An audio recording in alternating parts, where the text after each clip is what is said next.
Higher education system. पहले के question में और अब के क्वेश्चन में डिफरेंस है। पहले क्या था कि आपसे पॉलिटी के क्वेश्चन आते थे और आज भी बहुत सारी वेबसाइट पे कहा जा रहा है कि पॉलिटी के क्वेश्चन आते नहीं आते, क्योंकि सिलेबस में पॉलिटी है ही नहीं। तो जो चीज़ सिलेबस में नहीं उससे क्वेश्चन नहीं आएगा। यहाँ पे सिलेबस में स्पेसिफिकली मेंशन है हायर एजुकेशन सिस्टम का पॉलिसी। पॉलिटी नहीं है, वो क्या है, हायर एजुकेशन सिस्टम की पॉलिसी जो इंडिया में।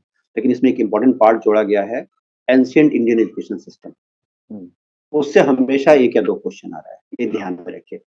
और अगेन उसको पढ़ने के लिए आपके पास बहुत सारी वेबसाइट्स हैं, और जो NIOS है, जो दूरस्थ शिक्षा केंद्र हैं अलग अलग जगहों के, उनकी बुकलेट्स हैं जहाँ से आप उसको रीड आउट कर सकते हैं। उसमें कोई बहुत बड़ी चीज़ नहीं है। उसमें वैदिक एजुकेशन क्या था, उसके फंडामेंटल्स आपको पढ़ने हैं कि गुरुकुल सिस्टम क्या था, गुरुकुल किसे कहते हैं, बाकी सभा सोसाइटी ये सब चीज़ें किसे कहते हैं। फिर आपको बुद्धिस्ट एजुकेशन सिस्टम क्या है वह पढ़ना है, इस्लामिक एजुकेशन क्या है वह पढ़ना है। और उसमें क्वेश्चन किस तरह का है, एक एग्जांपल मैं आपको दे देता हूँ कि भारत में जो प्राचीन काल में शिक्षा का विकास हुआ था, उस प्राचीन काल में शिक्षा के पतन, प्राचीन काल के बाद भारतीय शिक्षा के पतन के कारण क्या-क्या रहे।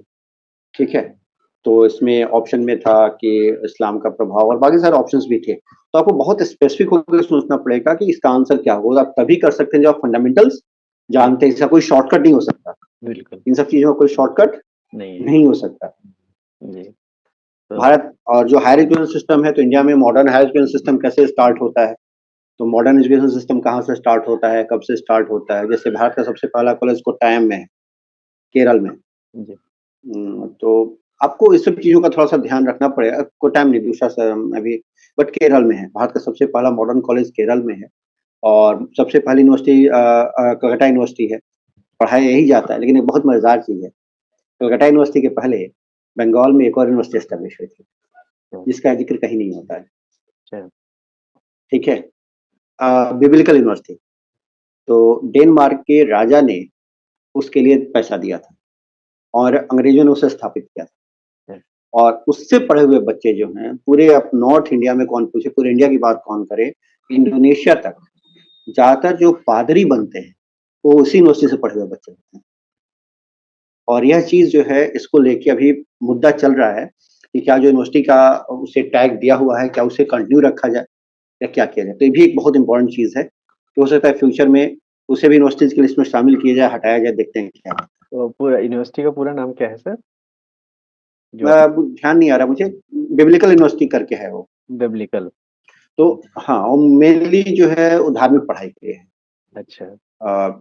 वो धार्मिक, तो जितने भी आपको बिशप और इस तरह के लोगों का जो चयन होता है ना, वो वहीं से पढ़ के, मतलब काफ़ी सारे लोग वहाँ से पढ़ के निकलते हैं।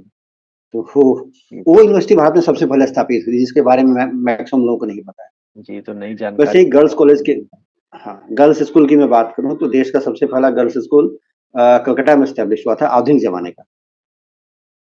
ठीक है? जो आज एक कॉलेज के फॉर्म में ऑलरेडी एग्ज़िस्ट कर रहा है।